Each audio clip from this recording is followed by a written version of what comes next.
Lakini ikirudi katika ile sababu ya kwanza, pia kuna jambo la kimsingi ambalo linahitajika jamii ifahamu. Baada ya wewe baba mtarajiwa ambaye unaandaa familia ya kuja kuwa wanandoa baadaye, si ndio? Baada ya kumchagua mke mwenye dini, basi ile dini isibaki kuwa kwa vile tayari umeshampata mwenye dini ukaridhika,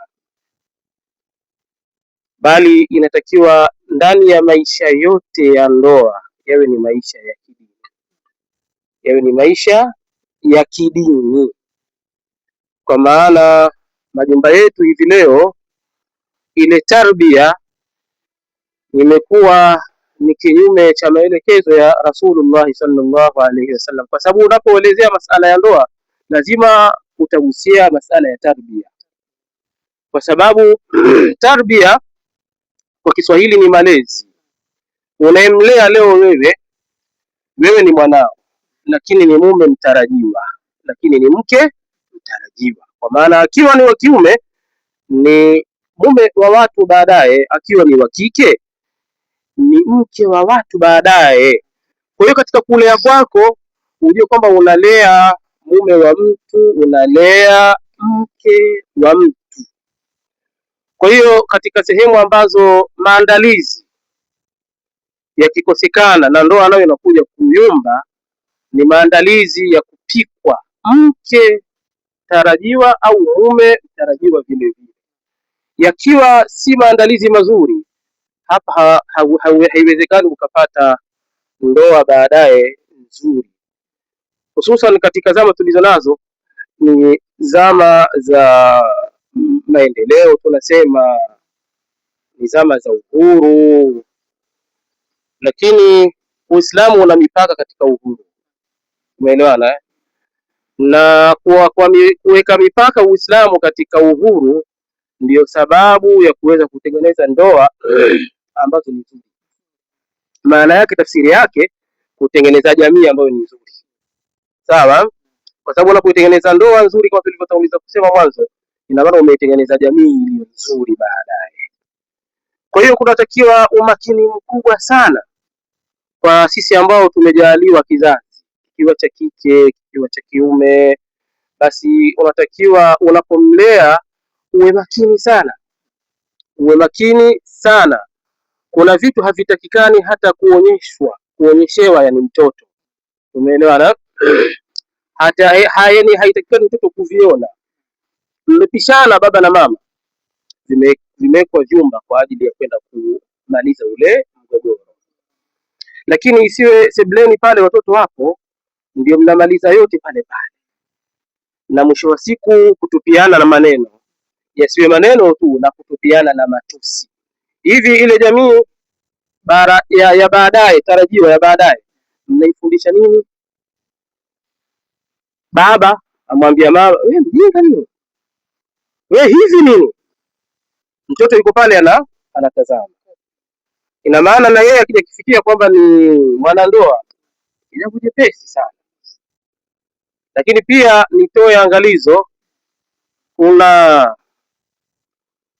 watu wametegemezwa sana kuona kwamba wao ndio watakuwa ndio wakumaliza suluhisho la mtu mwenye kutaka kuoa.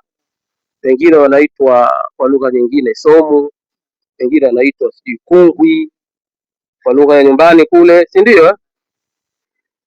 Sidhani kama wiki moja, wiki mbili inaweza kukidhi mahitaji yale yaliyo muhimu ya kumuelimisha mwanandoa. Sidhani kama wanatosha kuweza kuinyoosha ndoa tarajiwa.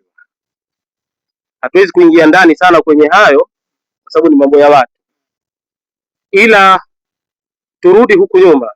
Ndoa inatengenezwa na baba na mama nyumbani, kwa maana vile utakavyowalea watoto nyumbani kwako, baada ya kuwa Mwenyezi Mungu amekujalia umenyoka katika dini, ukampata mwenzako mwenye dini, na tarbia ya watoto mliowapata ikawa ni tarbia ya kidini, sio kama hii tarbia yetu ya leo ya kwamba mtoto wa kike akiwa yuko shule sekondari kule, basi ana uhuru wa kuweza kuja na rafiki yake wa kiume mpaka nyumbani.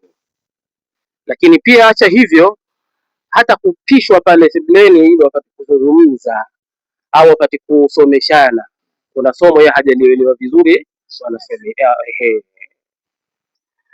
hapa. Ndugu zangu wanaotutazama na wanaotufuatilia, ndipo penye chachu kubwa kwa ukweli katika maharibiko ya ndoa zetu. Lakini kikubwa zaidi katika maisha ya ndoa ni kile tulichotanguliza kusema, ni ikhtiyar azauja, wewe ikiwa ni mume kumchagua mke aliye mwema ambaye atakayekuwa ni mwenzako, kwa sababu sisi wanaume ni watu wenye ishtighali nyingi sana.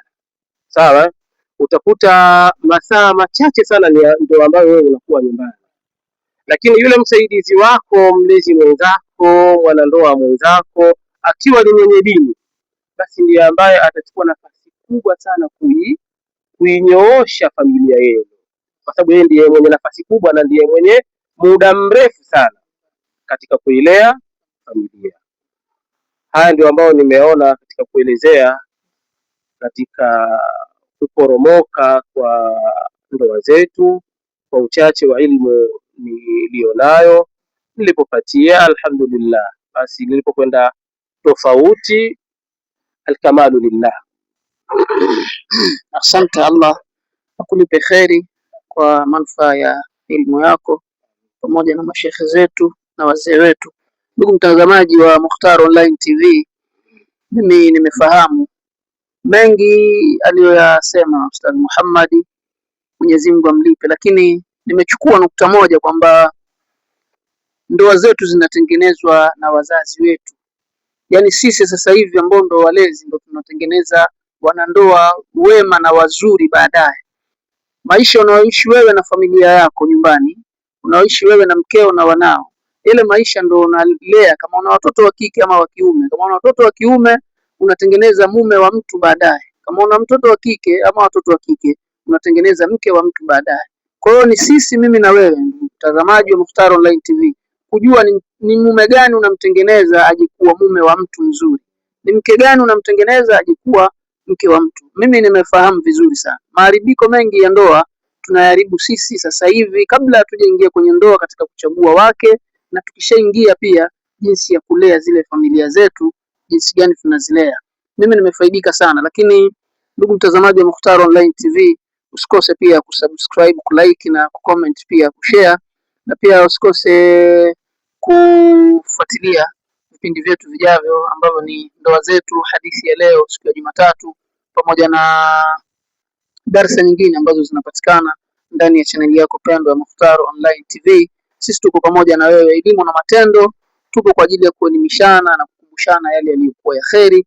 Inshallah tutapata nafasi tena ya kumtembelea Ustadh Muhammad katika nyakati nyingine zijazo. Lakini kabla ya kufunga kipindi chetu, siwasahau Allah warehemu mashekhe zetu, Sheikh Muhammad bin Ayubu, Sheikh Shaaban bin Muhammad al-Hariri, Sheikh Muhammad bin Abubakar Burhani, na Sheikh Hamza Omari, Sheikh Hamis Kumba, Sheikh Abdallah Jambeni, Sheikh Sufian Mzimbiri, na mashekhe wengine, Sheikh Omari Mzola, Sheikh Abdallah Omari Mzola, Sheikh Fadhili Mkanga, Sheikh Muhammad Fadhili Mkanga, na mashekhe wengine wote ambao tumewasahau, basi Mwenyezi Mungu awarehemu. Wao ndio chanzo ama ndio chachu ya sisi mpaka leo tuko hapa, tunaweza kuulizana maswali kwa ajili ya kuelimisha jamii.